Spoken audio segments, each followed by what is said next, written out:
"Sir, I'm going to have to ask you to move." The voice broke the calm of the first-class cabin like a pebble falling into still water, small yet creating ripples that spread endlessly. At 35,000 feet above the Colorado sky, Airoluman Flight AL-127 glided smoothly, a silver line cutting through the clouds. In seat 2, a black man in a charcoal suit was reading a quarterly report on his iPad. In front of him, a neatly folded copy of the Wall Street Journal rested beside a cup of coffee, still steaming. His name was Daniel Brooks, 41 years old, CEO of Brooks Holdings, the parent company of the very airline he was flying on. But no one on this plane knew that. The flight attendant who had just spoken was Emily Parker, 28, her blonde hair pulled into a tight bun secured by the navy ribbon of the Airoluman uniform. She smiled the way one does when taking a customer service exam with invisible judges watching. "This seat is reserved for our Platinum member, sir. I'm afraid I have to ask for your cooperation. I'm very sorry for the inconvenience." Daniel looked up. His gaze was calm, but something in it made her smile, falter half a beat. He didn't answer right away, not because of fear, but because he was listening to the rhythm of his own heartbeat. Slow, steady, like the ticking of a distant clock in the quiet cabin, the rhythm of a man used to being judged before being heard. He set the iPad down, his voice low and composed. "I'm sorry, but I believe there's been a mistake. I purchased this seat 3 weeks ago. First class, clearly." Emily swallowed. Other passengers began to look up. In seat 3C, an Asian woman, Ava Lee, a famous travel blogger, raised her phone, whispering to her followers on a live stream. "Something's happening in first class. A passenger is being asked to move." In that instant, the atmosphere shifted. Every gaze turned toward Daniel. The air grew heavier, as though every cubic foot of the cabin had been compressed. Daniel remained seated, back straight, hands folded. He didn't resist. He wasn't the impulsive kind. But behind those steady eyes was an undercurrent, a tide of memories from countless times he'd been doubted, dismissed, told to prove he belonged. Emily turned slightly, looking for help. From the galley, Kyle Bennett, 45, the head attendant, appeared. He carried himself with the stern confidence of someone used to giving orders, not negotiating. "What's going on, Emily?" he asked. "The passenger in seat 2. A refuses to give up his seat for Mr. Whitaker, our Platinum member," she replied. Kyle glanced Daniel up and down. The Tom Ford suit, the Patek watch, the polished Oxford shoes. Everything screamed expensive, but to Kyle it looked borrowed, as if the man wearing it could never truly belong in first class. He raised an eyebrow. "So Mr. Whitaker has been a loyal customer of our airline for over 15 years. I'm sure you understand. This is a medical situation." Daniel tilted his head slightly. "May I see the documentation confirming that I'm sorry, sir? We can't disclose another passenger's medical information. Then at least I'll need both of your names and employee IDs. I'd like to file a formal report." The air froze. Emily hesitated. Kyle straightened, then read out his ID aloud, his tone sharp, almost daring. Daniel took a Mont Blanc pen from his breast pocket and carefully wrote each number on the back of his boarding pass. Each stroke of ink was like a blade, carving into the surface of prejudice, quiet yet permanent. In Ava Lee's camera frame, the live chat exploded. "This looks bad. Is this racism? He's too calm. Something's off." Daniel didn't look at the phone. He didn't argue. He simply smiled, a calm, grounded smile, not defensive, but the quiet confidence of a man who knows his worth even when others don't. Mr. Whittaker needs seat 2.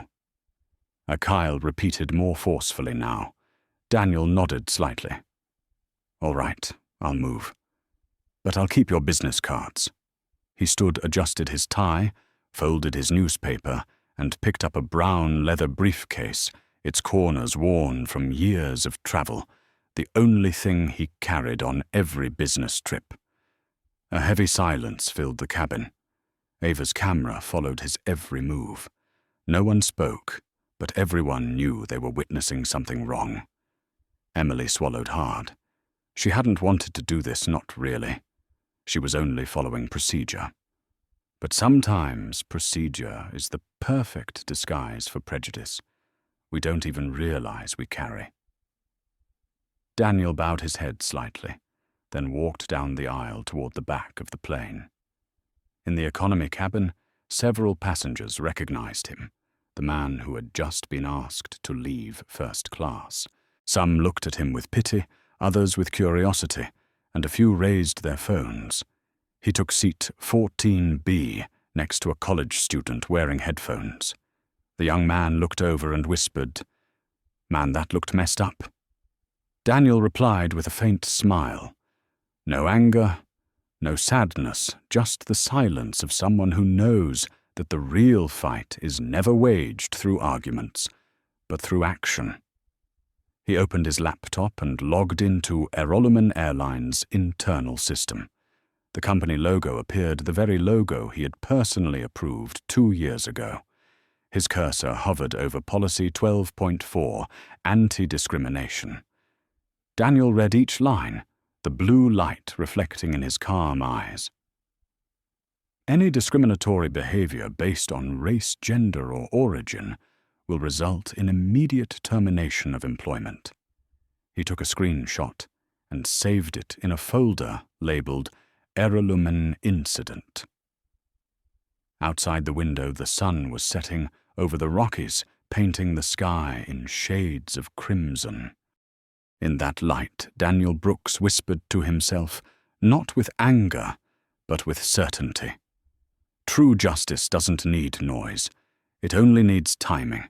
The plane continued to glide through the clouds, but in that quiet economy cabin, a plan had already begun, silent, precise, and powerful enough to change an entire industry. No one in the economy cabin knew that the man who had just been asked to move down was actually the head of a multi-billion-dollar corporation. And in first class, those who believed they had just witnessed a proper procedure had no idea that in that very moment the history of Airlines had quietly taken a new turn. The plane began its descent, and the captain's steady voice came through the intercom. "Ladies and gentlemen, will be landing in Los Angeles in about 10 minutes. Please fasten your seatbelts." The sound made Emily Parker exhale in relief. She believed everything was settled. Her hand trembled slightly as she stacked her clipboard, a strange feeling stirring inside her, as if she had just escaped a situation she wasn't sure was right or wrong. In row 14, seat B, Daniel Brooks unlocked his phone. The screen lit up with messages from his executive assistant, Monica Reed. "Just saw the video. It's spreading fast. The hashtag #AirLumenRacism is trending number 3 in the United States." Another message followed. "PR, legal, and crisis management teams are on standby. How do you want to handle it?" Daniel typed only 4 words. "Prepare emergency meeting." In seat 2, Thomas Whittaker, the man who had taken his spot, was on his laptop, speaking loudly into his phone.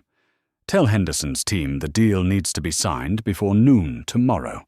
I don't want any delays. And send flowers to the PR team. I just got priority seating in first class. Excellent service." As always, Ava Lee, still live streaming, captured a few seconds of him laughing loudly. Her chat feed erupted instantly. "Disgusting. He's bragging about it. The guy he kicked out is still on the plane." The view count jumped from 2,000 to over 5,000 in just minutes. Ava swallowed hard, her gaze shifting from the man in first class to the quiet passenger in row 14. She knew she was capturing something much bigger than a minor incident. In the cockpit, Captain James O'Connor received an internal signal. Kyle Bennett's voice came through his headset. "Just a small seat reassignment, Captain. Everything's under control. Any passenger issues? No, sir. Just a misunderstanding with a black passenger. But it's resolved." The captain paused for a moment. "Make sure no one records it." "Yes, sir." Kyle ended the call and straightened his collar. He had no idea that dozens of phones had already recorded everything, and the first clip was spreading at 20,000 retweets per minute. In the economy cabin, Daniel Brooks kept working. He opened his laptop, logged into the Airlumen internal portal, and entered the CEO override code, an access level granted to only a few within the company. The admin dashboard appeared displaying hundreds of charts, reports, and policies. He scrolled through each tab: customer satisfaction, legal settlement costs, employee behavior reports. The numbers on the screen were cold, like symptoms of a hidden disease. Customer satisfaction had dropped to 3.2 out of 5. Discrimination complaints had risen 47% in the last quarter. Legal settlements now exceeded $2.3 million a year. He stopped and read the note at the bottom of the report, written and approved by himself 6 months earlier. There is no tolerance for bias. If we lose our customers' trust, we lose everything. A flicker of bitterness crossed his eyes. No one had believed it could happen until it happened to him. The plane trembled slightly as it cut through the clouds. Outside, the sunset washed the metal wings in crimson light. Daniel smiled faintly, a sad yet determined smile. He opened another message. "Legal has prepared the policy violation file," Monica wrote. "Media is requesting an official statement. Do you want to delegate this to PR?" Daniel replied, "No. I'll handle it. Personally." Meanwhile, in first class, Emily Parker was checking seatbelts one last time. She could feel the stares of passengers piercing through her professional smile. In her mind echoed the line Kyle always repeated during training: "We serve everyone equally, but VIP guests are always a bit more important." Today, that bit more had become the gap between dignity and mistake. As she passed seat 2, her eyes met Ava Lee's. No words were exchanged, just a cold stare and a phone camera still recording. Emily knew she had been caught. 3 minutes later, the captain's voice returned. "Cabin crew, please prepare for landing." Ava whispered to her viewers, "He's still sitting in economy, calm as ever. Whoever he is, this isn't over." Daniel closed his laptop and folded his hands gently. He looked at his watch. 4:17 in the afternoon, Los Angeles time. Another message popped up: emergency meeting scheduled for 5 o'clock at the Airlumen office, LAX, Monica wrote. "Good," he replied. "Invite HR, legal, and communications. Include station manager Ramirez." He placed his laptop in his bag, his expression steady, as if he had just closed a billion-dollar deal instead of preparing to fire an entire flight crew. When the plane's wheels touched the runway, a few scattered claps echoed through the cabin. But no one was truly relieved. The air felt thick, heavy, with the weight of something wrong. Ava ended her live stream with a trembling voice. This can't be the end of the story. The screen went dark, but dozens of clips were already being reposted, shared and multiplied. Within 20 minutes, the incident had become a trending headline across social media. The plane taxied toward the gate. Daniel remained seated, unhurried. He looked out the window at the city lights of Los Angeles, beginning to glow like thousands of eyes watching. He thought of his father once, an airport mechanic here, who used to tell him, "You don't need to shout to be heard. Just do what's right, and the world will fall silent." Daniel closed his eyes and took a deep breath. He didn't need to shout. He only needed to decide.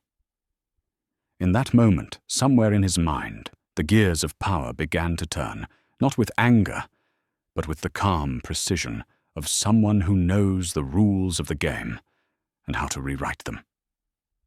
The cabin door opened. Golden light from the terminal spilled in, mingled with the flashes of passengers' phones. People turned to look at him, the man who had been forced out of first class, now walking as if he owned the sky itself. Daniel Brooks tightened his grip on the leather briefcase in his hand. Inside it were documents, evidence, and the authority of a man they had underestimated. He stepped off the plane silent, yet every footstep echoed a truth he carried within. Sometimes justice doesn't begin in a courtroom, he thought. It begins with a seat that was taken away. And for Daniel Brooks, justice had just taken flight. The cabin door swung open, and the stream of passengers poured out, like a river finally released after being dammed for hours. But among the rushing crowd, one man walked slowly, very slowly. Daniel Brooks. The leather briefcase in his hand felt heavier than usual, not because of the papers inside, but because of what it represented: power, truth, and justice waiting to be named. Terminal 5, Gate 56. The air around the jet bridge was thick with murmurs. Dozens of people had gathered. Some were filming with their phones, others were still live streaming their voices, breathless with excitement. That's him, the guy who got kicked out of first class. He's so calm, like he knew this was coming. Ava Lee, the travel blogger with more than 500,000 followers, stood near the exit. When Daniel approached, she raised her camera slightly and spoke softly but clearly, "Sir, I'm the one who recorded everything. I'm so sorry for what happened. Would you like to say something to my viewers?" Daniel looked at her, his eyes showing neither blame nor anger. "Thank you, Ava. You did what many people wouldn't: record the truth. Keep filming. In 10 minutes, you'll witness something worth remembering." The words made Ava freeze for a moment. It felt like she had just been given a role in a real-life movie. She tightened her grip on her phone, heart pounding, sensing that whatever was about to happen would explode across social media. Behind them, Emily Parker and Kyle Bennett pulled their crew bags through the jet bridge, speaking in hushed, tense tones. "Have you seen social media?" Emily whispered. "That woman's video is spreading." Kyle frowned. "Nonsense. These things died down in a few days. We followed protocol." But in Emily's eyes there was something else, an uneasy shimmer caught between fear and regret. A short distance away, Thomas Whitaker, the man who had taken Daniel's seat, stood with his assistant phone pressed to his ear, his voice confident, almost smug. "Yes, send the limousine to Gate B. I want to make the 5 o'clock meeting. Oh, and email Airlumen to thank them for the excellent service." Across the hall, Daniel quietly approached the Airlumen service desk, where staff were handling delayed flights. The woman behind the counter, Jennifer Walsh, the service desk supervisor, greeted him with a rehearsed smile. "Good afternoon, sir. How can I help you?" Daniel placed a white business card on the counter, embossed in gold lettering, "Daniel Brooks, Chief Executive Officer, Brooks Holdings." Jennifer froze. She read the card twice, her eyes widening before she looked up at the man standing before her. "Mr. Brooks." "But you mean you're—" "Yes," Daniel replied calmly. "I'm the passenger your staff asked to give up his first-class seat." His voice wasn't raised, but it carried so clearly that everyone nearby stopped breathing. "I need to speak to your station manager. Right now." Jennifer stammered. "Why, yes, sir. One moment, I'll call immediately." She dialed the internal line, her voice trembling. "Station Manager Ramirez, please come to gate 56B. Urgent. The CEO of Brooks Holdings is here." The people around her looked stunned. Some turned to each other with mouths open. Ava nearly forgot to breathe. She clutched her phone tighter, never taking her eyes off the lens. 3 minutes later, Carlos Ramirez, the station manager, appeared. A man of Latin descent in his late 40s, he hurried forward, his face caught between confusion and fear. "Mr. Brooks, I had no idea you were Daniel," raised his hand, signaling for silence. "We'll talk," he said firmly. "Right here. At the place where it happened." Ramirez glanced around and saw dozens of phones filming. "So perhaps we could move to a private office." "No, the humiliation happened publicly.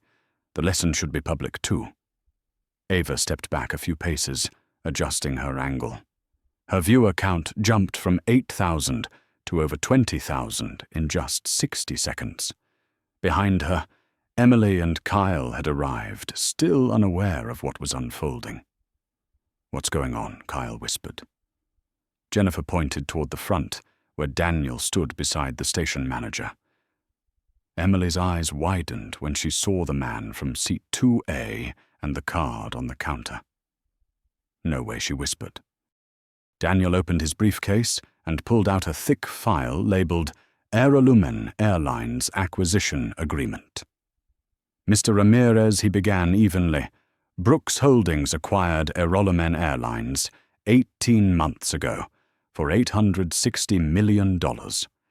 I am the controlling shareholder and chairman of the board." Ramirez went pale color, draining from his face.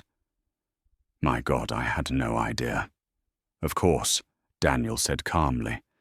"And that's precisely the problem. In a company that should represent service, your staff just violated Section 12.4 of the Employee Handbook Anti-Discrimination Policy. I want the 2 employees involved, Emily Parker and Kyle Bennett, here immediately." Kyle tried to steady his voice, though his heart pounded. "Sir, I believe this was a misunderstanding. A misunderstanding does not include judging passengers by the color of their skin," Daniel said, his tone low but sharp as a blade. Emily tried to speak. "I didn't know you were. I didn't know." Daniel met her gaze. "You didn't need to know who I was. You only needed to know I was a person. And you failed to see that." For a long moment, the gate area fell silent. The only sound was the soft clicking of a keys, Ava's live stream still running. 32,000 people were watching live. In the chat window, comments flooded in. "This is unreal. He owns the airline." "Those attendants are finished." Ramirez took a deep breath and turned to Daniel. "Mr. Brooks, please allow me to call an emergency meeting in the office to handle this properly." "No. Everything will be handled right here in front of the people who witnessed it. This isn't just an incident. It's a reminder to the entire industry that dignity doesn't have a seat class." In that instant, Ava understood this was no longer just a plain drama video. This was a lesson in human dignity, unfolding live at the scene. Daniel gave her a small nod, his eyes carrying an unspoken message. "Keep filming." Then he spoke louder, his voice firm and clear across the terminal. "I am Daniel Brooks, Chief Executive Officer of Brooks Holdings, the parent company of Airline Airlines. On-flight AL1272 employees of this airline asked me to leave my first-class seat because I didn't look like someone who belonged there. Today, right here, we begin to change that." The area erupted in murmurs, A few people even began to clap. Ava tried to steady her camera, her hands trembling. Daniel lowered his gaze, closed his briefcase, and the sharp click of the lock echoed through the gate, a sound that felt like the sealing of a new chapter. In the distance, Thomas Whitaker turned around, annoyed. What's all that noise? Don't these people know who the real customers are? He didn't realize that within minutes, the real customer would be the man with the power to decide the fate of the entire airline and his own. Daniel Brooks looked up, his eyes, calm yet resolute. Behind him, the lights of LAX glowed against the wall, illuminating the Aerolumen logo. It was the perfect backdrop for what was about to happen, a confrontation that would be broadcast to the world, where justice would wear the face of a CEO wronged by his own company. The temporary meeting room at Gate 56B felt as dense as a storm trapped behind glass walls. Outside, hundreds of passengers still watched with phones, raised the cold light of their screens, washing over their faces inside. Daniel Brooks sat at the head of the table, hands interlaced back straight, his calm gaze making the room itself seem to shrink. Station manager Carlos Ramirez faced him like a student summoned to the board. To Daniel's left sat Emily Parker and Kyle Bennett, uniforms still creased from the flight faces, pale as paper. To his right, Jennifer Walsh, the service desk supervisor, clutched a notebook with trembling hands. A temporary sign was taped to the glass door behind them. Meeting in progress, do not enter. And yet everyone knew the world was already inside, thanks to the thousands watching Ava Lee's live stream. Begin. Daniel said, his voice low and even yet heavy enough to still every breath. He opened his leather briefcase and drew out a thick Aerolumen file. This is the merger agreement between Brooks Holdings and Aerolumen Airlines. I signed here. He touched the raised signature as chairman of the board and controlling shareholder, which means everyone in this room falls under my direct authority. The air collapsed, as if the oxygen had been pulled out. Kyle swallowed. Emily clenched her hands. Ramirez slumped back in his chair. Grey-faced Daniel tapped a finger on the table. Before we go on, understand this is not about me. This is about the culture you are sustaining inside this company. He turned to Emily, Miss Parker.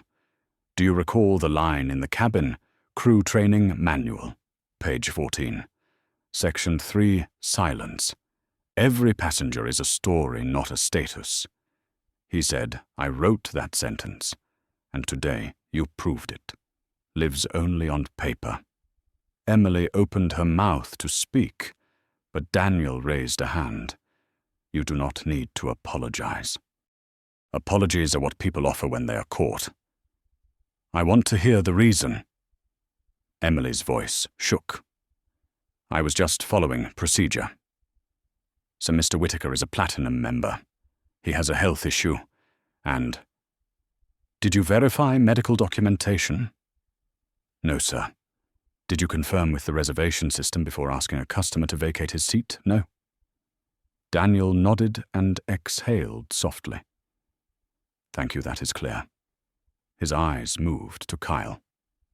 Mr. Bennett, you are the lead attendant with 20 years of experience. What do your actions say about this airline? Kyle lifted his chin, clinging to the notion of rank, sir. I only wanted the flight to run smoothly, if I had known you were. No, Daniel's voice cracked through the room for the first time like a hammer on the table. That is the problem. You do not need to know who I am to behave with respect. Human dignity does not have a seat class, and it does not require a title to be recognized. The room went silent outside. Ava held her phone and hardly breathed. Comments flooded the stream. That line gave me chills. He is dismantling them with calm. This is what leadership looks like. Daniel opened his laptop and cast it to the large screen. The Airlumen logo appeared. Then charts, customer satisfaction, down 18%, discrimination, complaints, up 47%, legal costs exceeding $2 million per year. This is what our company is paying, he said. And today your behavior is the most vivid example of why we are failing. He clicked again, and Ava's live stream played the moment Emily asked him to move, the moment Kyle defended procedure, the moment Whittaker laughed. The audio hissed through the room. "Sir, please do not make this difficult. He is a platinum member." Emily lowered her head as tears spilled. Kyle stared at the screen, as if seeing himself for the first time through other eyes. The door swung open. Thomas Whittaker stepped in, coat tossed over a shoulder, face annoyed. "What is this? I thought the flight was over." Ramirez moved to block him. Daniel gestured for him to stop. "It is all right. Let Mr. Whittaker in." Whittaker entered, voice dripping with disdain. "I hope you are not making this a big deal. I am a loyal Airlumen customer. I have the right." Daniel turned the screen toward him. "Mr. Thomas Whittaker, chairman of Whittaker Industries, with an annual freight contract worth $4.7 million with Airlumen. Correct?" Whittaker froze. "Yes, but what does that have to do?" Daniel continued. "Brooks Holdings, parent of Airlumen, currently holds 23% of your company's shares. I approved that contract." Color drained from Whittaker's face. Daniel rose and walked closer, his voice low each word. "A clean cut. You used privilege to take another man's seat. You taught my employees that power permits them to forget respect. And today I am here to teach you the opposite."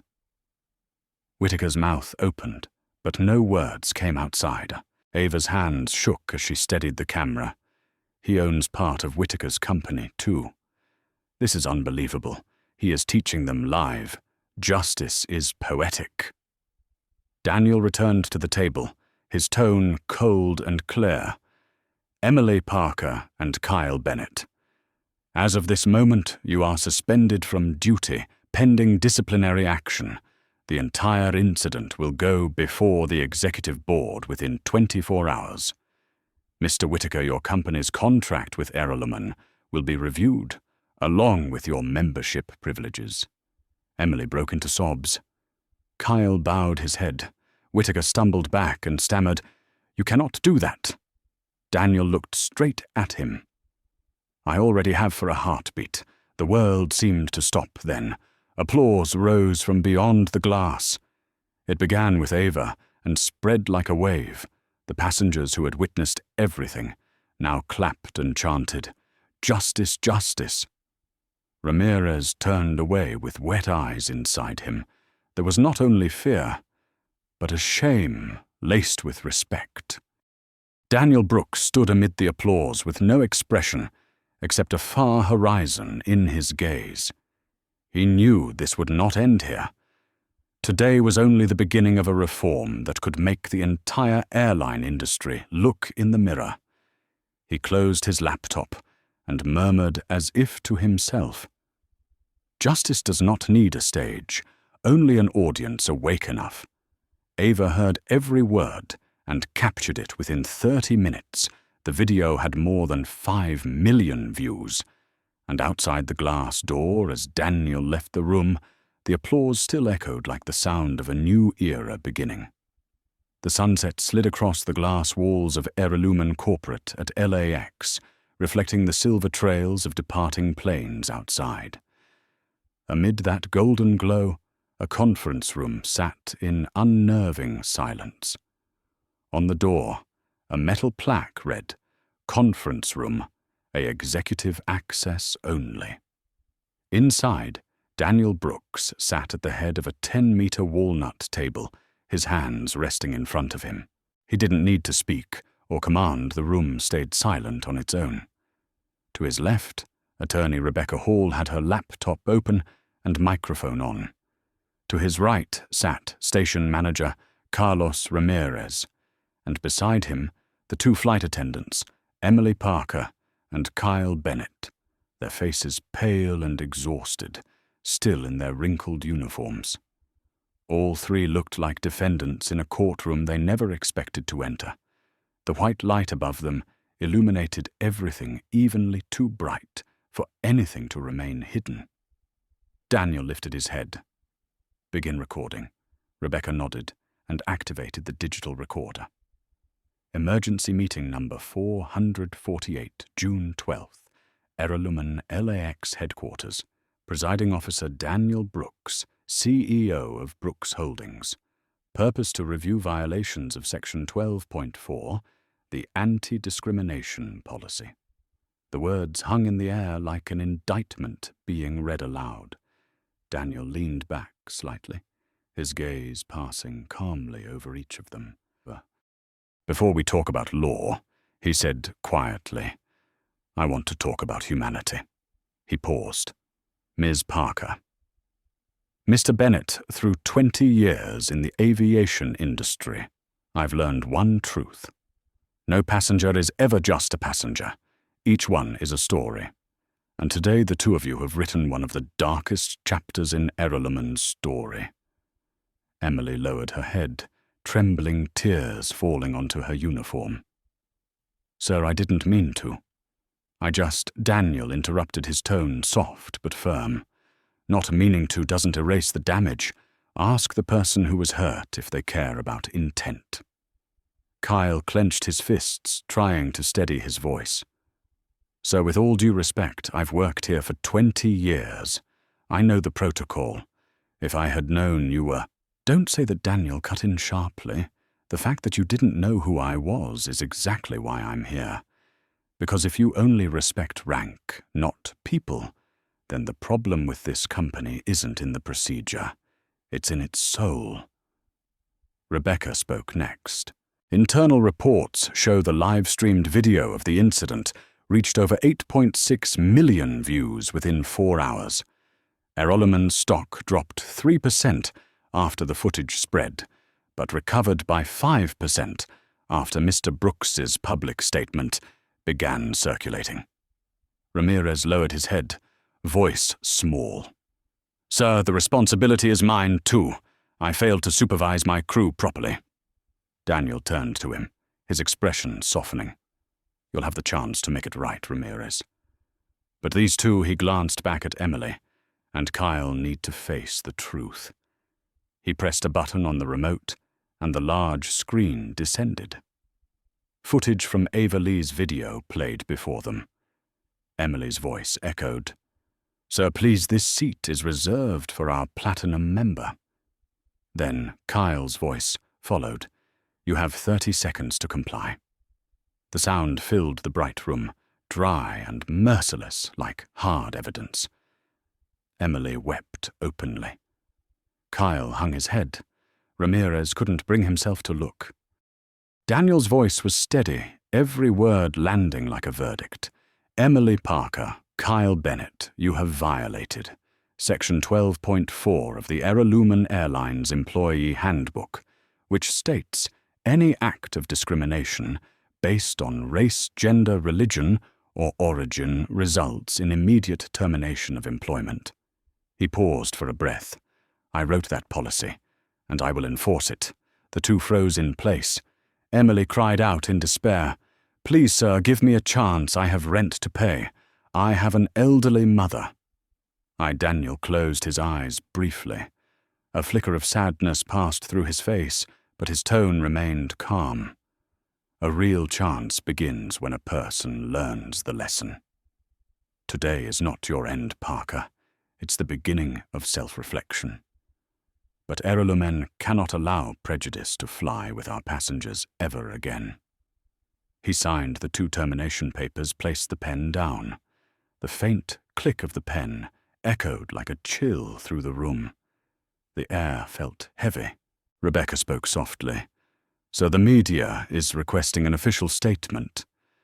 Daniel rose, straightened his tie, and looked out the window where planes lifted off into the night lights. "They'll get a statement," he said. "But not about who we fired, about what we're changing." He turned back his eyes, steady his voice, resonant like a vow. "Starting today, Airlumen will implement a real-time passenger feedback system. Any discrimination complaints will be investigated within 24 hours. Every employee from pilots to ticket agents will complete 40 hours of annual bias awareness training, re-evaluated quarterly. Additionally, I will establish a $500,000 yearly scholarship fund for minority students pursuing careers in aviation. That's how we'll turn a mistake into transformation." The room fell silent. Ramirez swallowed hard, his voice trembling. "Sir, that's a major reform. We'll need more time, more budget," Daniel interrupted, his gaze unwavering. "The budget for dignity is never a waste." Outside, Ava Lee stood with a group of reporters. When the doors opened, Daniel stepped out, not with anger, but radiating absolute composure. The journalists surged forward. One called out, "Mr. Brooks, are you seeking revenge?" Daniel stopped, looked directly into the nearest camera. "If I wanted revenge, I'd have done it on the plane," he said quietly. "But I don't need to prove I was right. I need to make sure the wrong never happens again." That answer spread across social media within minutes. The headline on Aviation Today read, "CEO removed from first class turns humiliation into historic reform." Night fell, yet the Airlumen office lights still glowed. Daniel stood alone before the window overlooking the runway. The lights of hundreds of planes lined up like artificial stars, each carrying people's stories and the hope of being treated with fairness. He touched the cool glass gently. "We can't change the past," he murmured, "but we can stop it from repeating." Behind him, Rebecca placed a file on his desk, labeled New Corporate Equality Policy, Draft 1. Daniel smiled faintly. The door opened, and he walked out, not as a victor, but as the guardian of a legacy being reborn. The sunrise over Los Angeles glowed across the city's glass towers, but for Airlumen Airlines that morning was anything but peaceful. In the company's media operations room, a massive screen flashed with a red headline hashtag Airlumen Racism, 12.8 million mentions. Dozens of news outlets were running the same story: CEO removed from first-class seat on his own airline.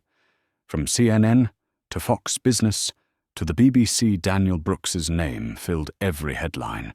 Everyone was asking the same question: how will he respond? In a temporary office on the 8th floor, Daniel Brooks wasn't reading the news. He stood by the window watching Airlumen planes take off one after another, as if no crisis had happened the night before. But he knew this wasn't a crisis. This was the moment to redefine the soul of an entire brand. Rebecca Hall entered, carrying a thick stack of reports. "The stock is climbing again, sir. Strangely enough, the more people watch the video, the more they support you.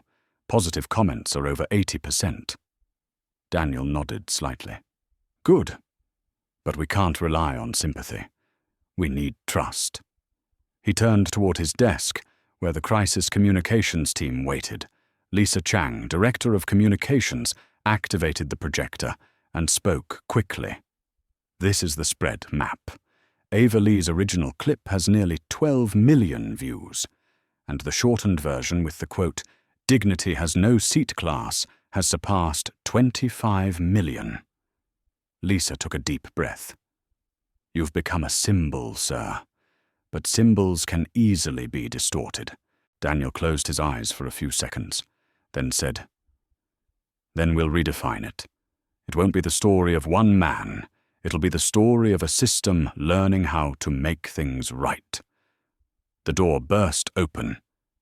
Monica Reed, his executive assistant, hurried in. phone pressed to her ear. "So Good Morning America, The View and CNN Prime all want live interviews this morning. Which one should we take first?" Daniel answered immediately. "Whichever will let us talk about solutions, not headlines." Good Morning America, perfect. 10 a.m. topic. Turning humiliation into reform. Monica smiled faintly and left to arrange it. In the next room, the PR team buzzed like a storm about to hit. Specialists pinned possible headlines on the whiteboard from seat 2A to an airline revolution. The CEO who turned, hurt into human rights policy. Airline redefines global standards after one flight. Lisa glanced at the clock. We have 3 hours to make him the face of awakening, not a victim. Meanwhile, Ava Lee sat in a cafe across from the airport, her phone buzzing non-stop. News agencies called back to back. "We need an exclusive interview, Ava. Can you share what the man in the video is really like?" Ava smiled softly and shook her head. "He doesn't need me to speak for him. He's already speaking to the entire world." She started a live stream, her view count climbing to 97,000. Her voice trembled slightly, but her words carried emotion. "I was just the one who hit record, but it was his calmness, his silence that taught me this. Sometimes the strongest way to resist is to keep your dignity." The quote spread like wildfire. A new hashtag began trending, #dignity, at 30,000 feet. 9:30 a.m. The main conference room at Airline LAX was packed. Every executive from regional directors to legal advisors was present. Daniel entered his calm presence, commanding the entire room to stand unconsciously. He looked around, then spoke slowly. "Last night we did the right thing. We admitted our mistake. Today we have to do something harder. Turn that mistake into a new standard." He nodded to Monica, who displayed the first slide. The screen read, "Project Phoenix, Rebirth of Airline. Step 1. Daniel said, "Voice steady, mandatory, 40-hour yearly training on unconscious bias for every employee, including the executive board. Step 2, he continued, "Activate the real-time passenger feedback system this week. All complaints will go directly to HR and legal within 24 hours. No cover-ups, no delays." Step 3, his tone deepened, the Brooks Airline Scholarship Fund. $500,000 per year for minority students pursuing aviation careers. Goal 100 scholarships every year. The room fell silent. Then David Kim, the CFO, spoke carefully. "So these initiatives will cost nearly 1% of our net revenue. Finance may object." Daniel replied instantly, "And if we don't act, the cost of lost trust will be 10 times higher. Brand value isn't measured in dividends. It's measured in public faith." A moment passed. Then heads began to nod around the table. At exactly 10 o'clock, the live interview began. On camera, Daniel Brooks sat upright in a navy suit and silver tie. The host asked Mr. Brooks, "Did you feel offended when your own airline staff asked you to leave your seat?" Daniel smiled. "I felt grateful. Because sometimes you have to be pushed out of your seat to see the full picture. They didn't insult me. They helped me see the illness within the system." The host leaned forward. "What message would you like to send to those who watched the video?" Daniel looked directly into the camera. "Don't just get angry. Take action. Anger lasts a day, but change can last a generation." The studio went silent. Then applause erupted. The line instantly spread across thousands of posts captioned, "Anger is a reaction. Change is a responsibility." That afternoon, Daniel returned to his office. His phone rang non-stop. Major airlines, Delta, United, American were calling, asking to review Airline's bias training program. Rebecca spoke softly. They want to collaborate on an industry-wide model. Daniel smiled. Good. Sometimes to change the world all it takes is losing one first-class seat at the right time. Late evening. He sat alone in his office, city lights reflecting off the glass. Outside, people moved, planes lifted, and somewhere out there small stories were being rewritten. He opened his email. A new message from Ava Lee read, "Thank you for proving that truth still has value. My final video reached 32 million views. I'll use the revenue to start a fund for minority student filmmakers. P.S. They're calling you the man in seat 2A. I think it suits you." Daniel finished reading and smiled. He looked out at the Los Angeles sky, painted in orange and violet. "If every insult is a stone," he whispered, "then I'll use them to build the road to justice." The fading light reflected on the Airline logo, glowing bright, a promise that from now on, every flight would carry the most precious thing of all human dignity.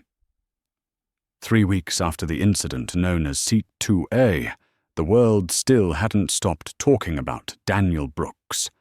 But by now the story was no longer about a single event. It had become a cultural symbol, a mirror reflecting how society was relearning the meaning of one-word respect. At Airline headquarters in Los Angeles, the atmosphere was unusually alive. From early morning, hundreds of employees gathered in the main hall for the launch of the unconscious bias training program Dignity Flight. The massive LED screen displayed a single slogan, "Don't just fly high, fly right." Daniel stood on stage wearing not a suit, but a neatly rolled-up white shirt. Below him, department heads, flight attendants, engineers, even janitors filled every seat. No one spoke. Only their eyes moved between remorse, curiosity, and hope. Daniel began slowly, his voice calm and steady. "I'm not here to revisit the past. I'm here because I believe that every organization, no matter how good, can suffer from the blindness of bias. And that illness only heals when we dare to look into the mirror." He paused and glanced toward the third row. There sat Emily Parker, silent. She was no longer wearing her Airline uniform. After her dismissal, Daniel had sent her an email. "If you truly want to change, come to this class." Not as a flight attendant, but as a human being learning to see others again. She had come on time. Their eyes met. Daniel didn't smile, but he nodded. It was forgiveness without words, and a lesson far deeper than punishment. The session opened with a montage images of diverse passengers smiling on Airline flights, intercut with the empty seat. 2A now a shared symbol of memory. Lisa Chang, Director of Communications, addressed the crowd. "Starting today, every Airline employee will complete 40 hours of annual training, and our real-time passenger feedback system is now active on 100% of our aircraft. We're no longer making promises, we're proving them." The hall erupted in applause. Among the crowd were faces that had once doubted Daniel, now looking at him with genuine respect. At the same time, 12 floors above, a global conference was underway at Airline's headquarters. On screen, COO Patricia Wilson presented data. Since implementing the new policy, customer satisfaction has risen 11% in just 2 weeks. 300 feedback reports have been resolved within 24 hours, and 80% of participants rated the process as transparent and humane. A voice from the Singapore office said, "We at Asia Wings would like to license Airline's real-time passenger feedback system. This could become a new global standard." Patricia smiled. Exactly what Mr. Brooks hoped for. That afternoon, Daniel walked down the sunlit hallway of the Los Angeles office. Along the walls were photos from around the world. airline pilots smiling with passengers, flight attendants, bowing to children, engineers standing proudly beside the company's new logo. Beneath each photo was a simple slogan, "Respect is our altitude." He stopped before one particular photo, a first-class cabin seat, 2A bathed in soft light, empty. Someone had placed a small plaque on it, the seat that changed everything. Daniel smiled faintly, placed his hand on the plaque and whispered, "Sometimes to fly higher, you must first touch the ground." Evening fell, and the city lights began to glow. At the University of Southern California, a forum titled "Leadership and Ethics in Crisis" was underway. The auditorium was packed with students, journalists, and young leaders. Daniel stepped onto the stage to a long-standing ovation. The host asked, "Mr. Brooks, many people now call you the man in seat 2A. How do you feel about that title?" Daniel smiled. "I don't see myself as the main character. That seat doesn't belong to me. It belongs to everyone who's ever been overlooked or told they didn't belong. And if each of us just once dares to stand up and claim our seat of respect, the world will change." The entire audience rose again, applauding loudly. A brown-skinned student, tearful, raised a hand. "So did you ever feel angry when they treated you that way?" Daniel was silent for a few seconds, then replied softly, "Yes. But I learned something. Anger is fire. Justice is light. If I let the fire lead me, I'll burn everything down. But if I follow the light, I can lead others forward." The hall fell utterly silent, then exploded into applause. When the event ended, Ava Lee, the woman who had filmed the original live stream, walked onto the stage. She was now an ambassador for the Dignity Flight program. She handed Daniel a framed photo, the first picture she had ever taken of him, sitting quietly in seat 40B between two ordinary passengers.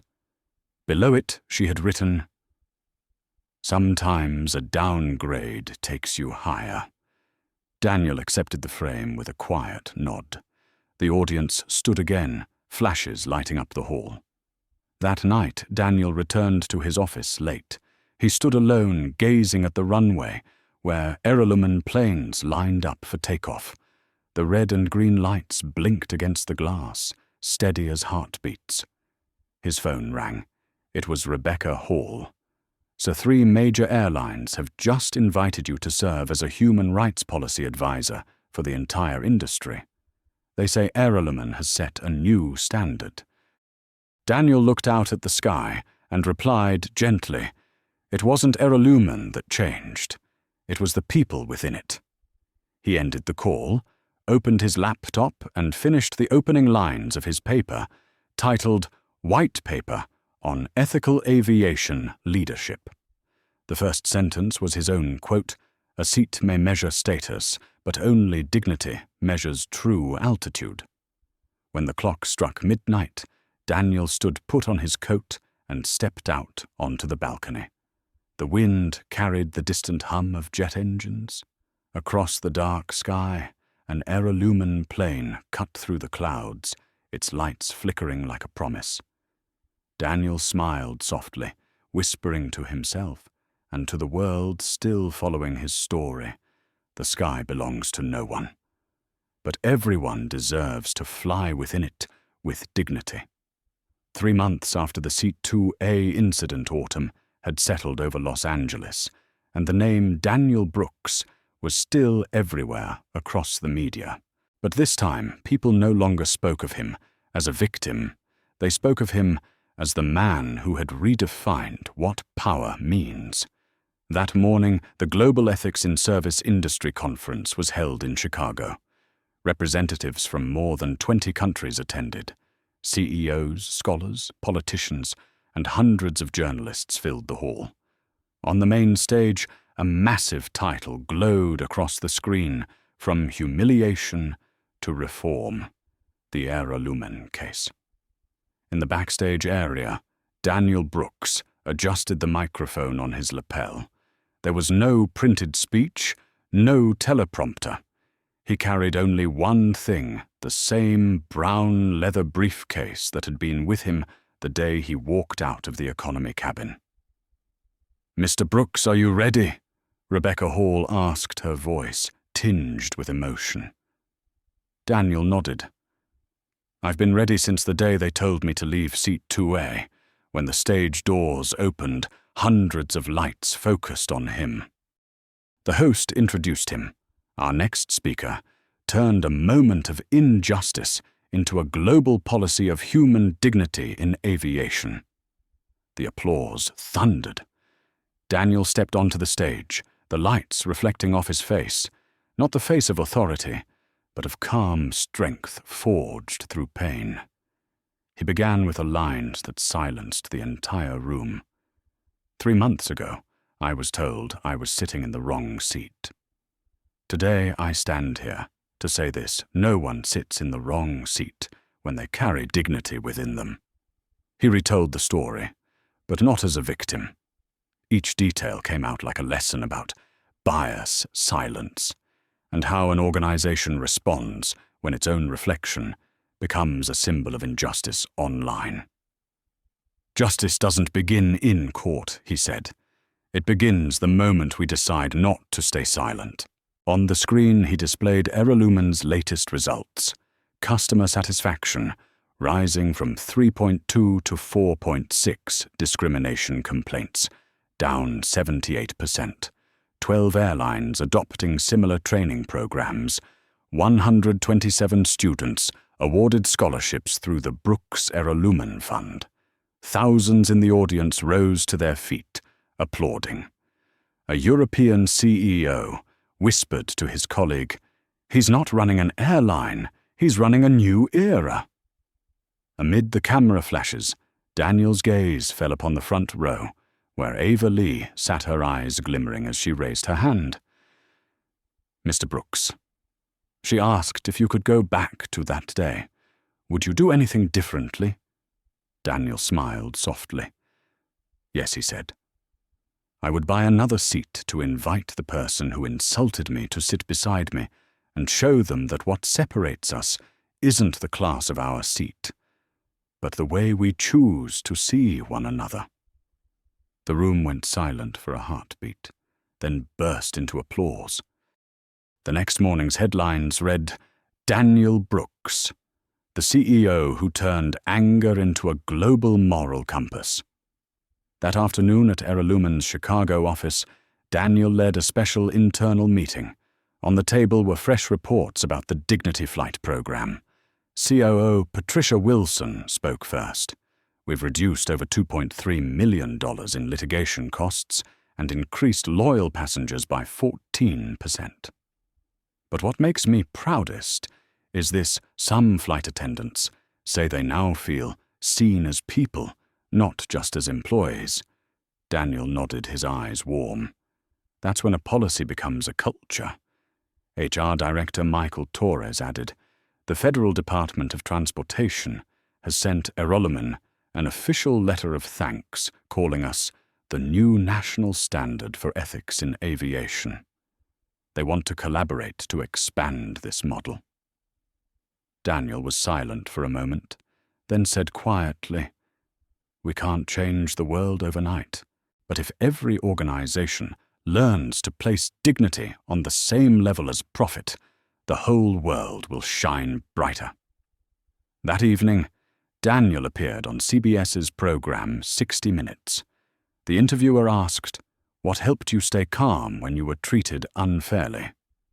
Daniel looked straight into the camera. "Because I understand this anger can make you speak louder, but only calm can make others truly listen." The interviewer smiled. "Do you believe the world is changing?" Daniel replied without hesitation. "It doesn't change by itself, but people can." That night, millions watched the broadcast. On social media, the hashtag "the seat that changed the world" became the #1 trend globally. Airolumen's stock price rose 9%. But what made Daniel smile wasn't the numbers, it was a single message that appeared on his phone. Emily Parker had written, "I just got hired by a regional airline."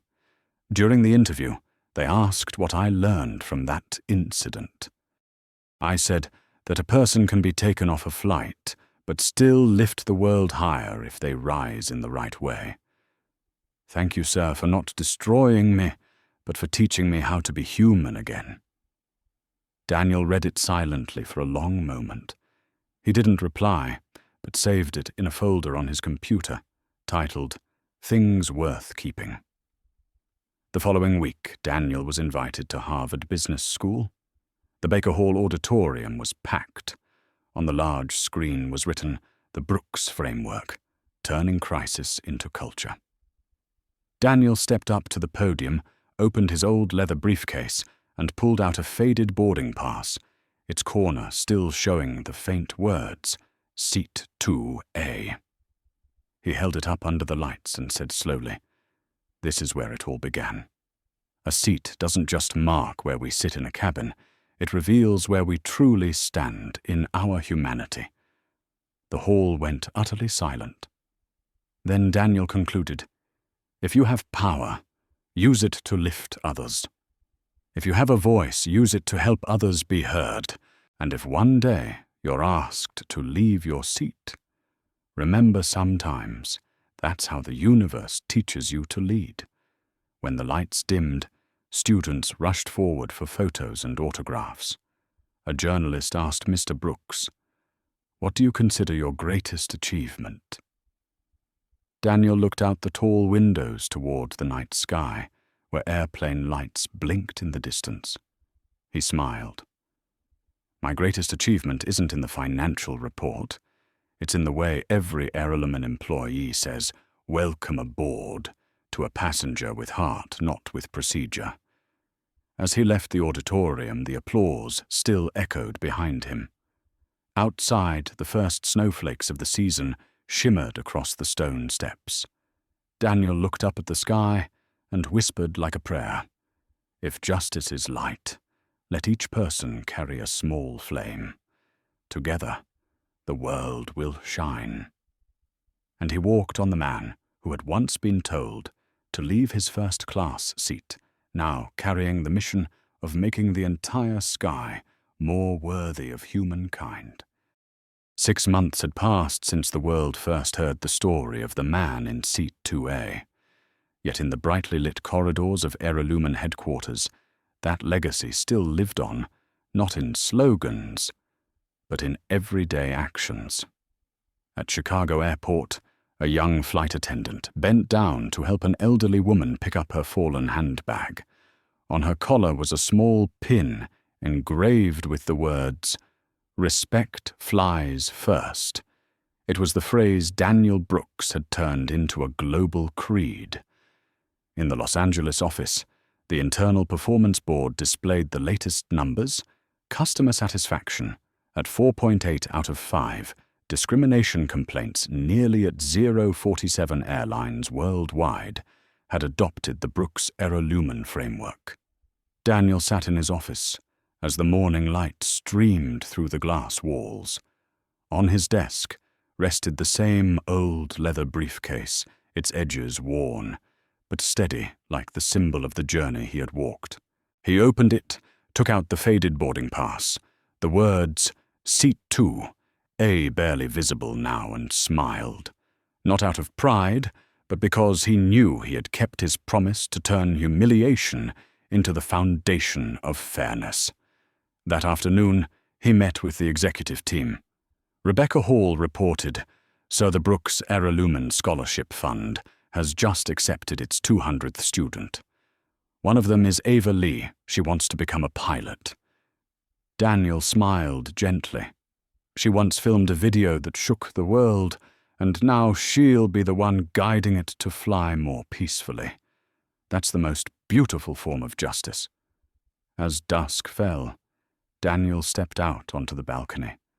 The distant roar of jet engines echoed through the sky like the heartbeat of an industry, now moving to a new rhythm, the rhythm of dignity. He looked upward where an airlumen 787 climbed into the evening sky, its fuselage glinting in orange-gold light. At the aircraft door, a middle-aged black passenger was greeted by a flight attendant's genuine smile. No one knew who he was, but everyone could see something greater the way he was treated. Daniel closed his eyes, letting the cool wind brush against his face, and thought, maybe I couldn't change the past, but I've changed the way the world walks into the future. As twilight deepened, a voice echoed from the runway speakers. Airline Flight 4. 47, ready for departure. Daniel smiled and whispered softly, as if offering one last farewell to the story that had defined him. Take off. And remember, dignity is the one piece of luggage that must never be lost. 1 year after the Seat 2A incident, the world had changed. Across the skies, hundreds of airline planes still took off every day, but what made them special was no longer measured in numbers or revenue. It was found in the smiles of passengers, in the eyes of employees, who understood that they weren't just serving, they were carrying dignity from one place to another. At Airlumen's New York headquarters, a small ceremony was held. The airline's new emblem, a pair of golden wings embracing a blue heart, was unveiled beneath the words, "Fly with dignity. Land with respect." When the host invited Daniel Brooks to speak, he said only one short sentence. The day I was asked to leave, Seat 2A, I thought I had lost my respect. But that was the day I learned that respect isn't something others give you. It's how you choose to face the world, even when it turns its back on you. The applause was thunderous. A few employees wiped their tears, not because of grand words, but because they felt the truth within them, that sometimes to reach the hearts of others, you don't need to speak loudly. You just need to live rightly. That evening, Daniel stood atop the highest floor of the building, looking out over the glittering city lights. His phone buzzed. It was a message from Ava Lee, now Airlumen's first trainee captain. So my first flight takes off tomorrow morning. I'll be flying the same route as before, from JFK to LAX. I just wanted to say thank you. Because of you, an empty seat that day became a doorway for a whole new generation. Daniel read the message and smiled gently. Beneath the night sky, he saw tiny dots of light planes gliding through the darkness, each carrying a story, a belief, a journey begun anew.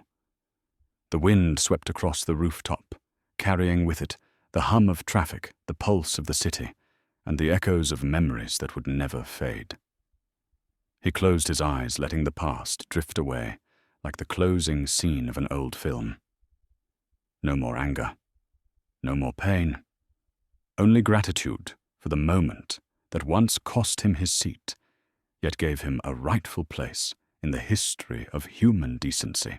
An Airlumen 787 soared across the horizon, its lights glimmering like an artificial constellation.